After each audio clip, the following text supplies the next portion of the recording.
This story begins with a dragon named Gru Galagron, whom we will call Gru. He is carrying a small being. In the middle of the road he is sought out by two minions who want to kill him, but he easily gets rid of them. He is then attacked by another being named Noc, a time magician. The fight is brutal, but Gru ends up frying him with his fire. Gru approaches Oliver and Roel, two bounty hunters who are chatting about their lives. Albert tells Roel that he wants to retire from the business, so they both say goodbye. Suddenly, Oliver notices that someone had left something behind. Realizing that it was a baby, the dragon had entrusted it to him to take care of, in addition to asking him to tell the truth when his powers were revealed. Of course, he did so using a magic feather. After 12 years we see that the child has grown up and his name is Yugo. Yugo works with his now adoptive father at the Crispy Yato Tavern. One day Rule arrives for a visit. The stingy fellow can't afford to pay for his own food, asking for it to be given to him for free. While Yugo serves the food, he discovers that he has certain powers that allow him to open portals and travel through them, but he doesn't quite know how to use them, because the town is attacked by Cir Tristepin, a knight who has allowed himself to be possessed by his soul, which is a demon. They are also called favoritus. But with the help of the portals, Yugo manages to remove the demon that possessed him. Trisping, or rather Pinpangan, swears loyalty to him until he pays his debt for having saved him. Although the victory does not last long because they are attacked by a horde of polters, which turn most of the inhabitants into plants. Ali Veers is bitten by one of these creatures, so the boys decide to look for the cure in the Lost Forest. Old Rule accompanies them to save his friend. A little later, on the road, they hear the voice of some damsels asking for help, so Pinpan runs to help them. This one is surrounded by more polters. After getting rid of the bugs, the girls introduce themselves, being Princess Amalia and her bodyguard Evangeli. Before continuing with the summary, I would like you to leave a like and subscribe if you are not subscribed, of course, so that this video can be recommended. I also want to give a shout out to those people who always support the channel and who do not miss any of my videos. In addition, I want to give a special shout out to Guillermo Sass, Mercedes M. Salvador and Naomi Antonios, who asked me for a shout out a while ago. If you want a shout out in the next video, comment Wakfu and I will greet you in the next video. With that said, let's continue with the summary. Shortly after, they reach the center of the forest, where they are attacked by some monstrous logs, although after a while they manage to defeat them all. However, Amalia is chosen by a giant tree, who asks if she is a leaf. When he tells him that he is not, he gets upset, but Amalia heals his wounds, so the tree decides to remove all his polters and heal all the humans. Upon returning, everyone is safe, although the victory does not last long because they are attacked by Nox, who is looking for the dragon Grugalo Garagran to take away all his power. Nox stops time and tries to force the Prota to tell him where the dragon is, but Albert takes his weapon and manages to move despite the fact that time is stopped, hitting him severely, but as a result he ages many years. Nox quickly leaves, promising to return. This is more than just the beginning, boy. Aber tells Yugo that he must go see his real family, since they are in danger. So they go on a great adventure to reach the island of Oma, where Yugo's real parents are supposed to be.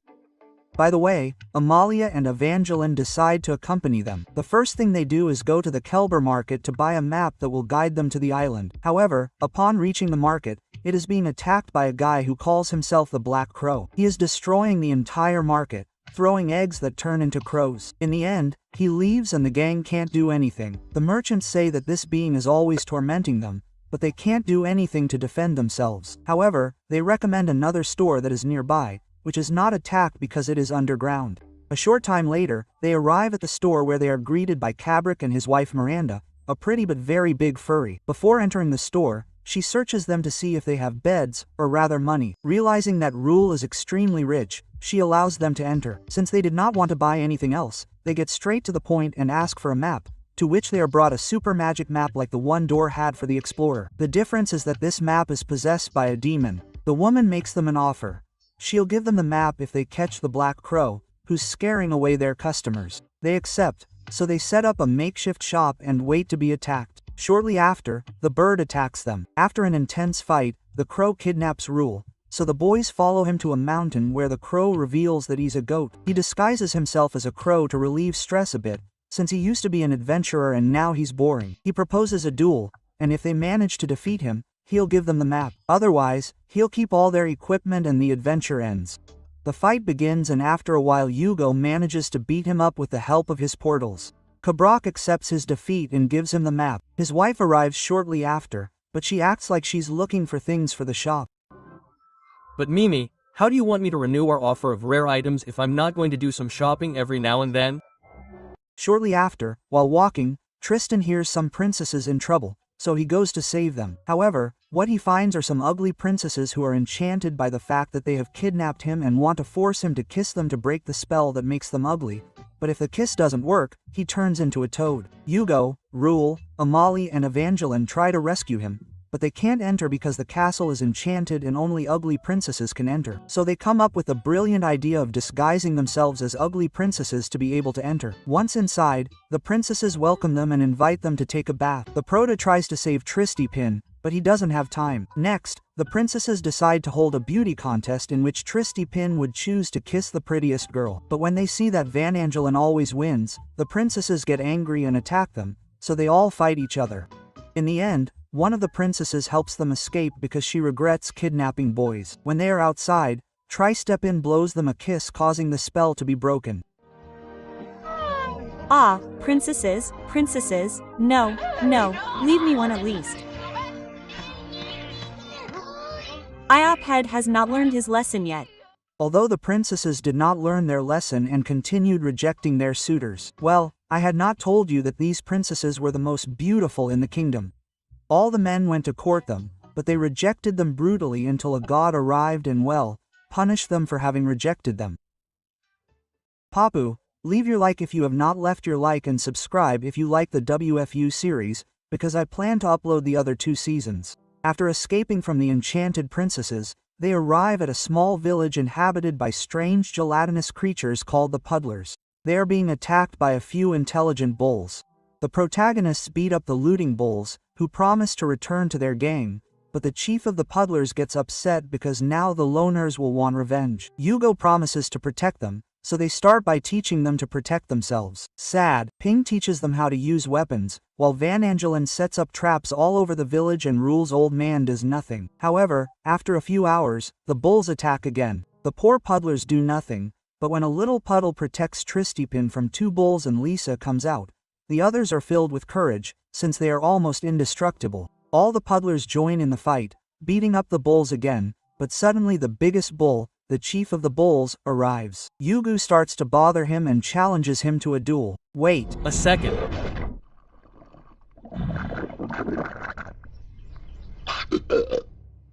Honestly, all the pranks he plays on him make me laugh a lot. The bull starts shooting lightning bolts from its horns, but the protagonist throws them back with his portals, knocking him unconscious. The puddles thank him for the help and as a reward give them lots of supplies, so the gang continues with their old lady to the island of Oma.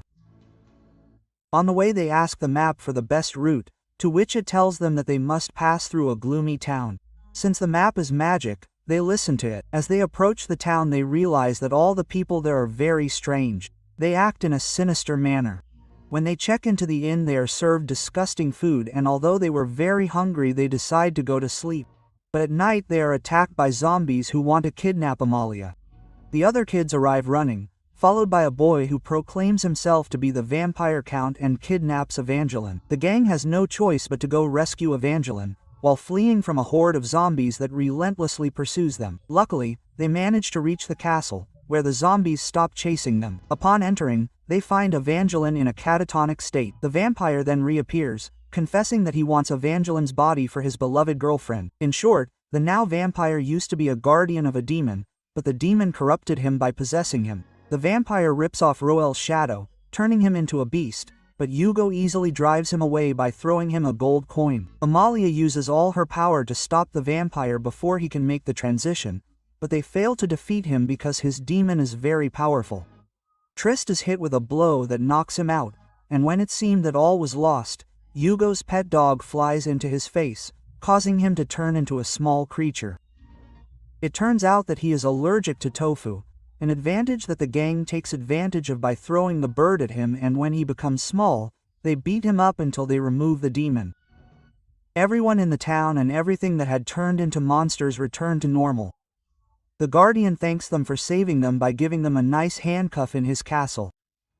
Shortly after, Rue steals some of their scroungers, so they chase him to get revenge, but suddenly they stop following him. Amalia realizes that they are in a field of demonic roses, which if bitten can cause madness or death, but even standing still they are not saved because the cursed flowers attack them. They all run away, however. Amal falls too far behind, causing a rose to bite her. She is knocked unconscious because she was bitten by the most poisonous one. Evangeline blames Rule, but when she is going to give her what she deserves, he says that he knows someone who can give her the cure. They run until they reach a healer. She tries to cure her, however, she could not do it because the poison was already in her vital organs. As an alternative, he tells them that they can cure her if they manage to bring the birds from Severum, which is located in the evil forest. Ruhr offers to go, since it is his fault. Yugo also accompanies him. They both follow the path thanks to the magic map. When they arrive, there are monsters everywhere. Suddenly, giant plants attack them, but an old woman helps them. She takes them to her house and promises to take them to where the tree is if in exchange they give them certain whims,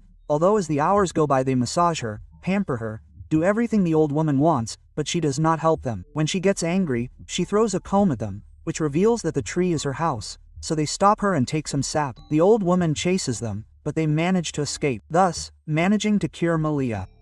Ruhr's old man did not want to pay the healer, but Yugo makes him give them the leftover bottles of sap for their help and the damage they caused him. What's wrong with you now? I just want to thank you for saving me, and I prepared this bouquet of roses for you. But roses, they fly, they fly. Shortly after, they sleep in the forest because the damn map doesn't want to guide them. In the morning, they realize that they were close to a village. When they look, they realize that a bakery was being attacked by a giant croazin, so they defend the bakery owner named Saf. After destroying the barn, the attacker leaves. Saf and his wife thank them for their help with a bread feast, because that's what they make bread for. Okay, I'm going to do the summary as quickly as possible because I'm already a little tired, so I'm going to speed up the voice by 2. Here we go. Since they need to rest and restock on supplies, they decide to stay at Saf's house to help him. Apparently, the attack was because they didn't want him to participate in the annual festival of the best bread. The first thing they do is help grow wheat. With Amalia's powers, they manage to grow it in a couple of hours, while Saf teaches Yugo how to make bread. Sad Pygmy rel water from the town because for all bread to be a delight it has to have the best ingredients.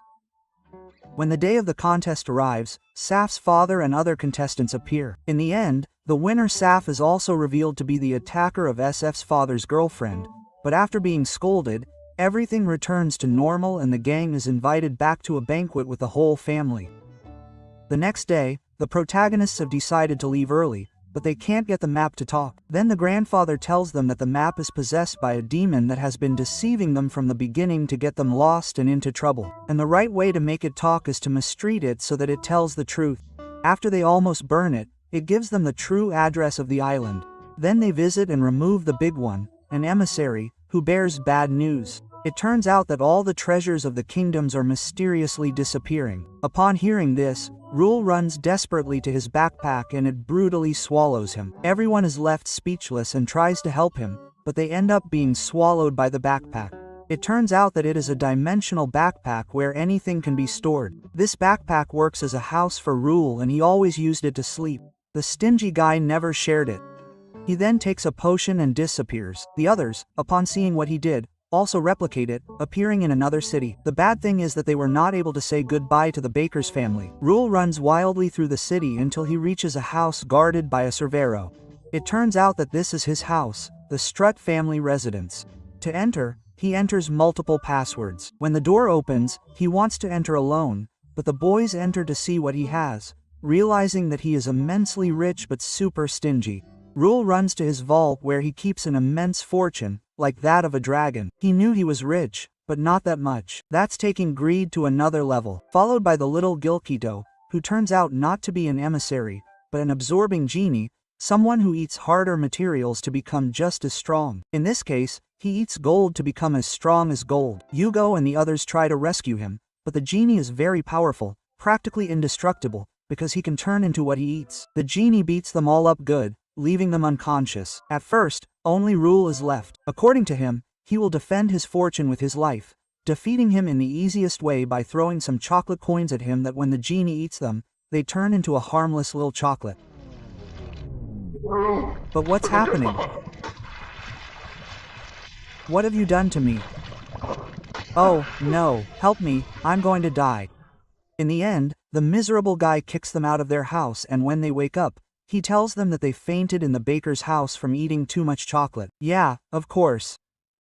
Do you want to make me look stupid? Sometime later, they arrive at the city of Ponta. The first thing they do is buy some things and look for a boatman to take them to the island. But none of the boatmen dare to take them because of the dangers of the trip. One of the boatmen offers to sell them a boat, but they are very expensive, and since Rule is a miser, he refuses to pay for it. In addition, the other adventurers have no money. Although Amal is a princess, she doesn't have any money with her either. Rule tells them that they can get money if they bet on a game of Jalabal, something like American football. It turns out that Rule was the captain of one of the best teams in Jalabal, so they decide to participate in the game to win 25,000 gold coins. For this, Rule reunites with his old team made up of Tolop, Calvin and Pooh, but Tolop is resentful because Rule abandoned them, so he doesn't want to participate, although after convincing him, they all decide to participate in the team. Since there are not enough participants, Tri-Step-In and Yugo join them. The girls are left as cheerleaders. These episodes are really good, but they are very difficult to explain, so it's better not to summarize them completely so that you can enjoy them when you watch the series. Although I will give you a short summary. On the day of the match, everyone is ready for battle. The other team is younger and more deceitful. Among them, we will only highlight Captain Chris Guaro and Jay the pitcher. The others are not very relevant. When everything starts, the sporting team beats Roel up to incapacitate him without being penalized. After they heal him, he returns to the court, although they still beat them up and beat them up again. As I said, it is difficult for me to narrate a match, so I will get to the point. In the second half, they get another beating mixed with a brutal beating of 12-1, in addition to the three old men, Tolop, Calvin and Poso, being badly injured from the tremendous beatings they received. Ren has no choice but to bring Yugo, Amalia and Evangeline into the team to continue playing in the third half of the match. When Chris Guaro sees that girls have entered the field, he ends up getting injured so as not to tarnish his reputation by beating girls and boys, since Yugo is only 12 and Amalia 13. A big mistake he could have made, since Jay falls so in love with Bengalin that he becomes stiff, imagining a whole life with her, while his teammates are being beaten one after another. Finally, the protagonists managed to turn the game around because the sporting team was only playing with 3 players, managing to beat them 20-12. In the last quarter, Chris Guaro decides to return to the court and punches Jay, bringing him back to his senses. But even so, with the entire team, Chris Guaro is humiliated when Yugo takes the ball from his hands and scores a goal in his own face. With only 4 minutes left, Sporting uses it to cheat, since apparently it is legal to do so for 4 minutes before the game ends. The Atletico players are cheating and both the referee and the audience tell them about the protagonist's foul. It's crazy. The Atletico players. But he was the one who threw himself at me. It's cheating. With all the cheating, Atletico manages to beat them by 1 point. Luckily, Amalia comes up with the idea of cheating by asking Jay for help with a promise that he will set her up with Evangeline. This guy becomes monstrous and betrays his own team by beating them up. All for a date. With that help, our protagonists manage to tie. Now there's only 1 half left. The first one to score wins the game. Neither team gives in. With 2 minutes left, both teams collide brutally, leaving them almost unconscious. Chris Guaro is left with the ball and starts making faces to celebrate and make fun of him before scoring, but the idiot doesn't realize that Tri-Step-In gets up and surprises him with a punch, taking the ball away from him. They finally manage to win the game, by the way, which lasted 3 chapters. In the end, Evangeline does give Jay the date for his great help. He deserves it. What men do for love. Well, with the money they earned, they buy a boat and leave for Oma Island. An adventure is an adventure and reaching an island is not that easy, so we still have 5 pages to go. Back on the ship, something strange begins to happen, as something stalks them from the darkness. The first to disappear is Rule, who falls into the trap after going for a gold coin. Then Bengalin disappears, followed by Tri-Step-In, leaving only Yugo and Amalia on the ship. The two search the entire ship for the suspect until they are caught by a mutant spider, who reveals that it is the magic map, which was able to be released because a spider ate it and thus was able to possess it. Thanks to having been devoured by that creature, he can now do very cool things. Damn, how disgusting. Since he is a low-level demon, his plan is to starve the entire crew to death. But since he has no idea what to do with his life afterwards, Yugo offers to be his guardian and protect him. So when he hears that he will finally have a guardian like the high-level demons, he accepts, returning to his prison, which would be the map. Now everything has returned to normal. They continue their journey to the island, But everything gets complicated when a storm leaves them stranded on an unknown island. To be honest, this chapter isn't that interesting for the plot, but I'll summarize it quickly anyway. When getting off the boat to get supplies, Evangeline and Amalia are kidnapped by some strange beings, so Yugo runs to save her, but he is also kidnapped. After a ritual, a monkey comes out of a door and gets in trouble, dragging her all the way. It turns out that this little monkey has a hammer that gives him super strength, and for that reason he is proclaimed the god of the tribe. Amalia asks him for help, to which the little boy accepts. He leaves his temple and asks his tribe to free the protagonists. Everything seems great, but the little monkey drops the hammer and the chief of the tribe takes it, acquiring the power of a god. He beats them up. Although they try to defeat him, it is impossible due to all the power he possesses. At that point, Amalia uses all her power, tying him up with plants, and with the help of the old chief of the tribe, they manage to defeat him. Now ready with all the supplies, they set off for Oma Island. This time, they do make it, but not on the boat, as a gigantic squid attacks them and destroys it. They arrive shipwrecked on a very small island, and the only one missing is Yugo, so the gang sets out to look for him and suddenly they appear on another, much larger island. Apparently, the island is surrounded by an invisibility field, which is why it seems so small, but they can't even rest because they are attacked again by tentacles, who are more than the island's security. So they have no choice but to cut off every tentacle that appears until no more come out. Meanwhile, Yugo is rescued by a small dragon named Adame, who claims to be his brother. Yugo recognizes him as his brother and asks him to take him to where his parents are, but Adame puts him to the test to see all his power. Then he asks him to catch him if he wants to know more about his family, so they run and play from one side to the other for a while until Yugo manages to cover him. He tells him that his twin brothers were born from the same dragon's egg. Dragons once roamed the world. In the past, before all times, all races worshipped the great dragon and the goddess, father and mother of all life in the universe. One day, the dragons laid eggs that contained two babies together, one dragon and one human-looking who possessed great skill in primitive magic that we call Wakfu. The dragons named them Celatrop in honor of the goddess. Thanks to Wax's knowledge, the Celatrops made magnificent inventions such as portals with which humans can teleport from one place to another in the world. But one day the entire Celatrop race disappeared without a trace, leaving behind only an egg and some of their most precious inventions. He also tells him that 10 years ago they hatched and were cared for by the great dragon guru Galagran, the same one who gave him up for adoption. Therefore, Adamai is the only family he has alive. On the other hand, Tristipin and the others manage to defeat the tentacles and head through a cave looking for Yugo, where they meet the great dragon Gurugalo Garagran, who tries to fry them with his fire.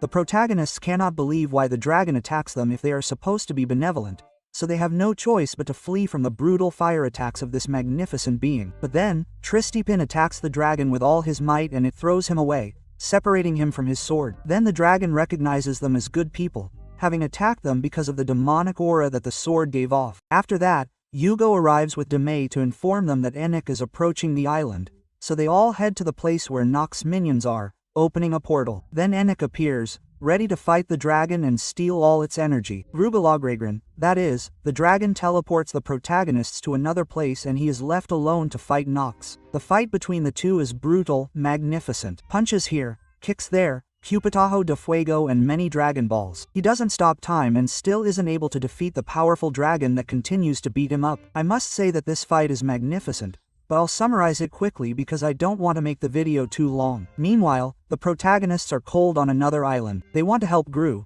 but they can't go back, so the only thing left for them to do is take shelter and seek warmth. Returning to Nox and Gru, they continue fighting brutally. Nox takes out his 3 most powerful minions, which Gru fights without problems, managing to defeat 2 of them. Then he transforms into a dragon and beats Noc up. Although this stops time to the point that Gru can't move, he takes the opportunity to absorb all his power. He also tells him that he does all this to go back in time and save his family. All the damage he has caused and will cause will be as if it had never happened, so he doesn't care how many people he has to kill if he manages to travel through time after all. Nothing he did will have repercussions.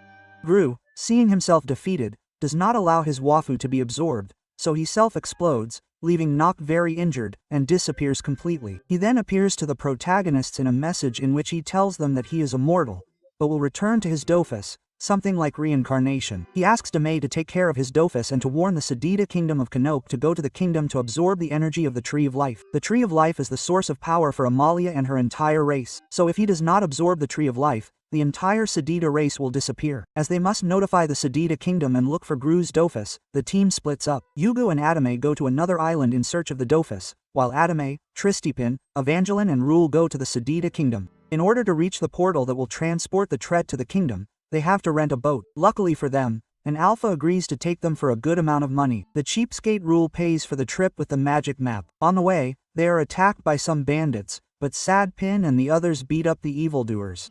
No, don't bother. I know where the exit is. My regards to your lady. Yes, you're Not such a hero after all. Since they saved the captain, she gratefully returns the map.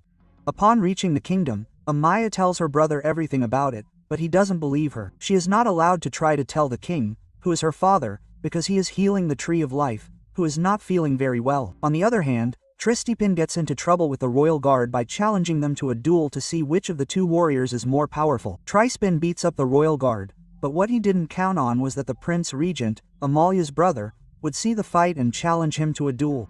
At first, Tristepin rejects him at Evangeline's suggestion, since they are both in love, but when he hears the prince call him a coward, he accepts the duel. The prince's fight is brutal in terms of Sad Pink getting beaten up, but he gets so angry that he loses control and lets himself be possessed by the demon on his sword in order to win the fight. As expected, he beats up the prince, but in the process he breaks Evangeline's magic bow, something that is a disgrace for a guardian like her. Seeing Evangeline's sadness, Tristepin runs away from the kingdom jumping until he is very far away, while Rubel is imprisoned for being with Sad Pink. Both Amalia and Evangeline feel very sad about what happened, but they gather courage and with the help of a new member decide to tell the king everything, even if they have to defeat their own guard to enter the sacred tree. The new assistant named Yoris stays at the door while Evangeline and Amalia look for the king. I really love this series and I want to play the games. So if you want me to play the games and you want to join me to play the video games, you can follow me on my video game channel called Renmara Play. There I will be playing the first one, the first game called Dofus, I think. Let's continue with the summary. When they reach the tree, both Amalia and Evangeline get separated. Evangeline runs after Amalia, but can't catch her and falls into a giant void. Then she is rescued by Tristpin. When she sees him, she doesn't want to forgive him, but since Tristipin is very romantic, she forgives him. They even share a kiss, but she often leaves him behind because she has to save Amalia. She spends a lot of time falling and going from one place to another, while Trist continues to have more romantic moments. But as time goes by, Eva realizes that she is in a dream caused by the magic tree. So Eva tells the sacred tree that she knows it is a dream and manages to wake up. Amalia is next to her with the king.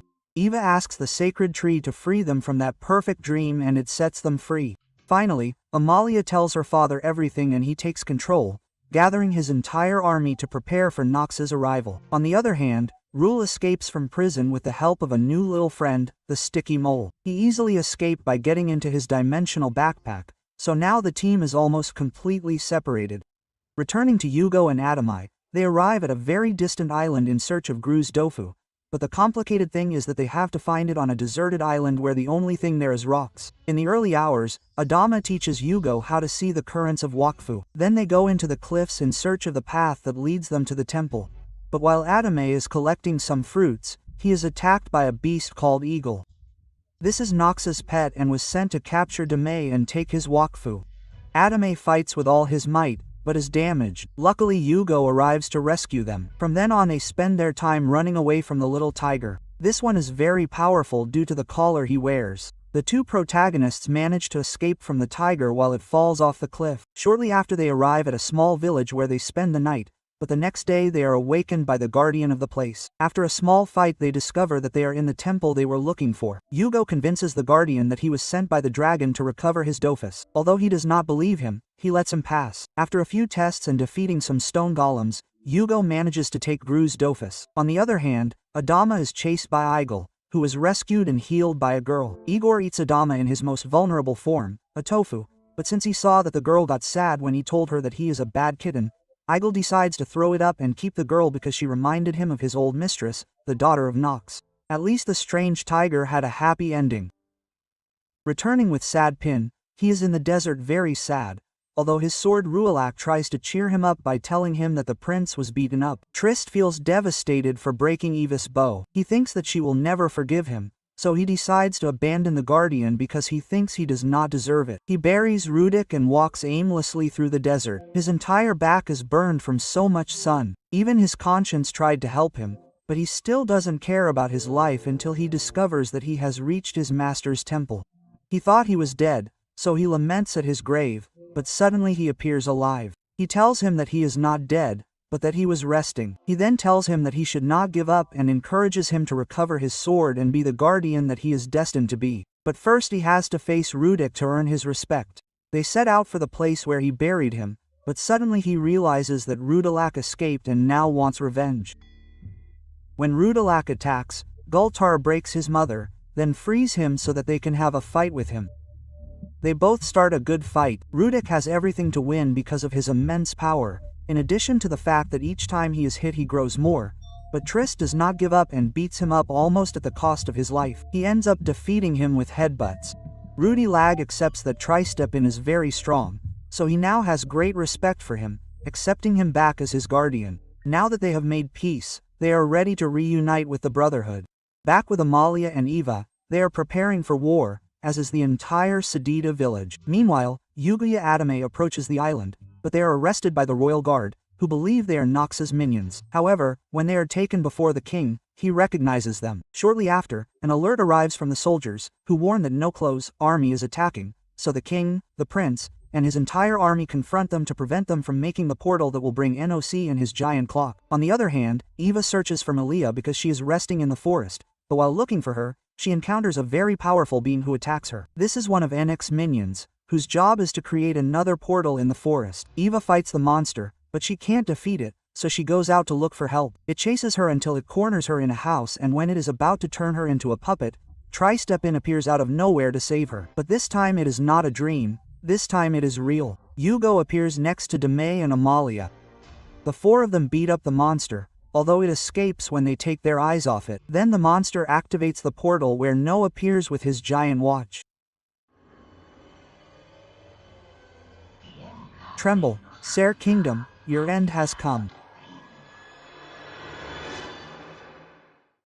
The king gives up the war, since he is too far away to reach Nox before he reaches the Tree of Life. Like the Brotherhood, they think that the war is lost, but the only one who does not give up is Tristepin, who says that they have fought with many enemies and have always won. They should not give up, encouraging them to fight until the end. Everyone regains their courage and attacks Nox, but they fail to reach him because he unleashes a mechanical monster that destroys everything it touches. He also throws large energy balls at them so powerful that they destroy everything in their path. Amalia is possessed by the spirit of the tree, which gives her an immense amount of power that allows her to protect her friends from all the explosions. When they return, they see that the entire forest has been devastated by the monstrous machine. They are then attacked again by the machine that throws more energy balls at them. They manage to repel the first ones, although one of them almost kills Eva. Luckily, Trispin saves her. He then merges with Rudik and faces the Timebreaker, while Yugo and Adame take advantage of the fact that his watch is not working to infiltrate and try to take the Celubo. Tristepin is defeated by the Timebreaker. Amalia and Eva take the opportunity to cover Yugo by launching a powerful attack, which has no effect. Instead, he returns two powerful energy balls to them, which would surely kill them both if it weren't for Tristepin sacrificing himself by taking all the damage. Eva tries to help him, but unfortunately the attack was so powerful that it kills him. Next, Rule arrives in a tunneling machine and hits the Timebreaker. However, he is not much help, as Tristepin vanishes in Eva's arms.